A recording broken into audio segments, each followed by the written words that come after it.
Today on this Sonic Obsession, goodbye to two great guitarists. One you may not have heard of, and one we're pretty sure you've heard of the band he was in for many, many years.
Those are just a few of the albums that David Lindley played on.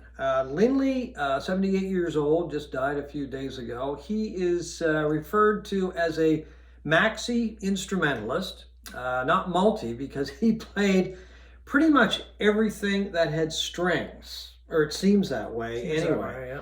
And some of those instruments are not well known, and we're not going to embarrass ourselves by trying to pronounce them. But he's mainly known by us anyway as a guitar player, lap steel player, slide player, and a fiddle player. Played fiddle on a number of albums that we just showed, or some of them anyway. Anyway, a terrible loss because he was just a wonderful musician. As I said, he could pick up anything, it seems, with strings and play it, but play it very well and add a lot to almost every song that he played on. Well, he was one of the first guys that made me avert my gaze away from the main guy on stage, the front man, and sort of look over and go, oh my God, look at this guy play. Well, he had a very distinctive look too, as well. So yeah, he had the long hair, he had the massive lamb chop sideburns. He used to dress, he had a penchant for dressing in the gaudiest polyester pants and shirts from the 1970s. Don't know if he wore those on the street or not, but it was a real nice look. And he was just hard to you take your eyes off of this guy, the way he could play, particularly the lap steel. Yeah.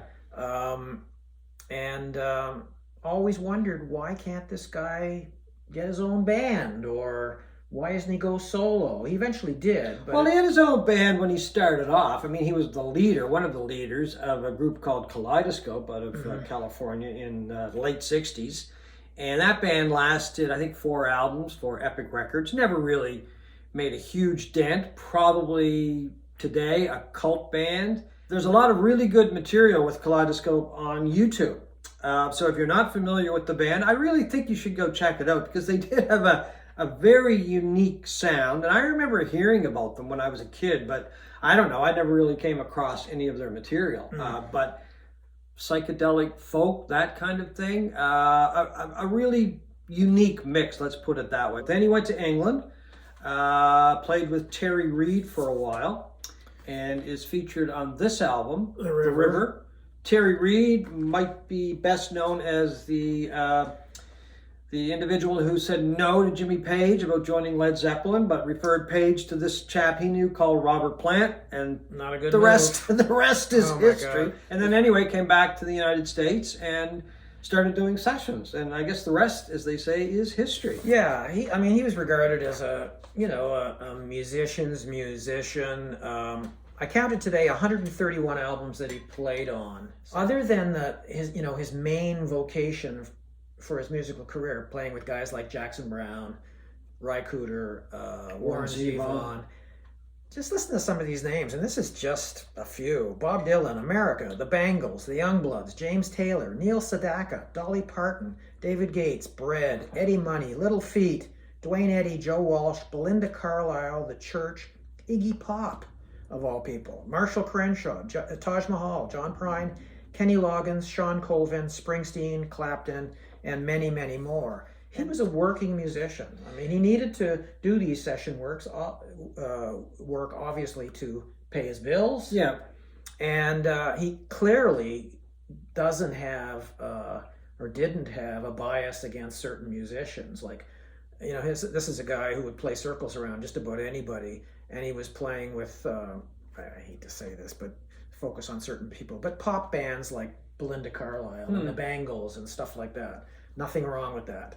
And obviously he didn't find anything wrong with it either, because his resume is just filled with everybody and anybody.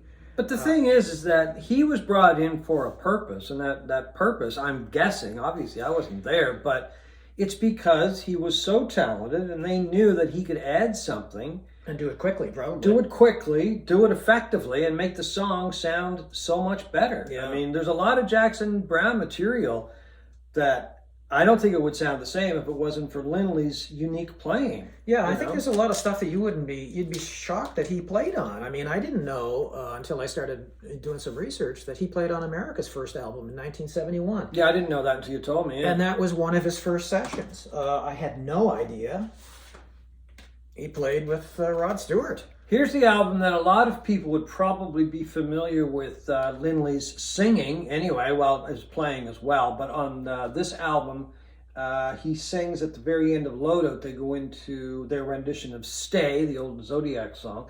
And he's the one who is doing that great falsetto on the song. I mean, he just adds so much to that song. It really kind of makes it, right? Yeah, that's Jackson Browne's Running on Empty, 1977 release. And it was the entry point for me for both Jackson Browne and David Lindley. I think it's his best album.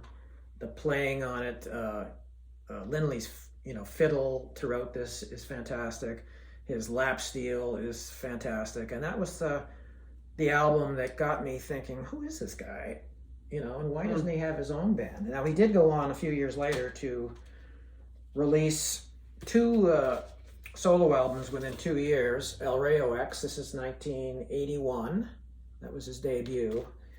And Win This Record, which came out the very next year. And they're fantastic mixes of old-time rock and roll, Zydeco, Tex-Mex, blues, that really shows off this guy's ability, and he is a fantastic singer as well. Yeah, and they're both those albums are on Asylum Records, so maybe because of all the work that he did with Asylum artists like Jackson Browne and Warren Zevon, they decided, well, let's let him make his own couple albums, and good on them for doing that. David Geffen and his associates. They also did a version of Stay on this album as well. It's not the Loadout into Stay, it's Love Is Strange and then into Stay, but it's very good as well. Yeah, later in life he got heavily into world music. He obviously didn't make as much money as he probably could have or should have or deserved to have. The sad thing about his death is, I read that his friends and family were raising funds to try to pay for his medical expenses. Yeah, that is sad, yeah. But, he was a working guy and right to the end. Yeah, I think that's part of the problem. If you're a session musician, you get paid probably a flat fee, and unless you've got some kind of special deal, that's it. You don't get any royalties after the fact. We also want to say goodbye to Gary Rossington today on this Sonic Obsession. Gary was the last original member of Lynyrd Skynyrd, the last member of the lineup that grew to prominence, or rose to prominence anyway. He was also a part of that three-guitar attack, that amazing three-guitar attack of Ed King himself and Al Collins. Skynyrd known probably best for Sweet Home Alabama and Freebird, safe to say. Freebird, especially during live performances. And it's still a classic of FM radio today. Oh, yeah, by all means. A lot of people say that Freebird was written for Duane Allman. It was dedicated to Duane Allman a lot during live performances. And then later on, would add Barry Oakley's name to that, another Allman brother who died. They're also, of course, well known for a song that will probably never die, and another song that probably people pick up when they first start learning how to play guitar, the opening of that anyway. Sweet Home Alabama.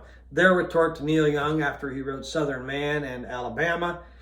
They did become friends with Neil Young, and Young actually wrote Powderfinger for the band, but the band never recorded it. But anyway, Gary Rossington was playing with the band up until the last little while. As I said, the last member of Lynyrd Skynyrd, the original lineup, and he just passed away at the age of 71. So that, folks, is our homage to David Lindley and Gary Rossington on this Sonic Obsession.